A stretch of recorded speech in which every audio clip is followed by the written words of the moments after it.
প্রধান উপদেষ্টা ডক্টর মোহাম্মদ ইউনূস বলেছেন, বর্তমান অন্তর্বর্তী সরকার সংস্কারের মাধ্যমে বৈষম্যহীন নতুন বাংলাদেশ গড়ার চ্যালেঞ্জ গ্রহণ করেছে।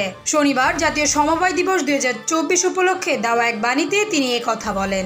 দেশের বিরুদ্ধে সকল ষড়যন্ত্র রুখে দিয়ে নতুন স্বাধীনতাকে রক্ষা করতে হবে বলে মন্তব্য করেছেন বাংলাদেশ জামায়াত ইসলামীর নায়েবে আমির ও সাবেক সংসদ সদস্য ডক্টর সৈয়দ আব্দুল্লাহ মোহাম্মদ তাহের। কেন্দ্রীয় ছাত্রদলের সাধারণ সম্পাদক নাসির উদ্দিন নাসির বলেছেন, এবারের যে নির্বাচন হবে সেই নির্বাচনে জনগণের সরকার প্রতিষ্ঠিত হবে, সকল মানুষ ভোট দিতে পারবে। যদি কেউ আমাদের দলের বিপরীত কোনো দলকে ভোট দিতে চান তবে তাতেও বাধা দেওয়া হবে না। রাজধানীর পূর্বাচল এলাকার 300 ফুট মহাসড়কে বিশেষ চেকপোস্ট বসিয়ে অভিযান পরিচালনা করে 119টি মামলা করেছে যৌথ বাহিনী। বৃহস্পতিবার রাতে অভিযান পরিচালনা করে Uttara army camp, traffic police এবং খিলক্ষেত থানা পুলিশ। এছাড়া 2,70,800 টাকা জরিমানা আদায় করা হয়। ইসরায়েলি বিমান বাহিনীর অভিযানে লেবাননের উত্তর পূর্বাঞ্চলীয় শহর বালবেক এবং তার সংলগ্ন গ্রামগুলোতে নিহত হয়েছেন 52 জন এবং আহত হয়েছেন আরো অন্তত 72 জন। দেশটির স্বাস্থ্য মন্ত্রণালয় এবং রাষ্ট্রায়ত্ত বার্তা সংস্থা এ তথ্য জানিয়েছে।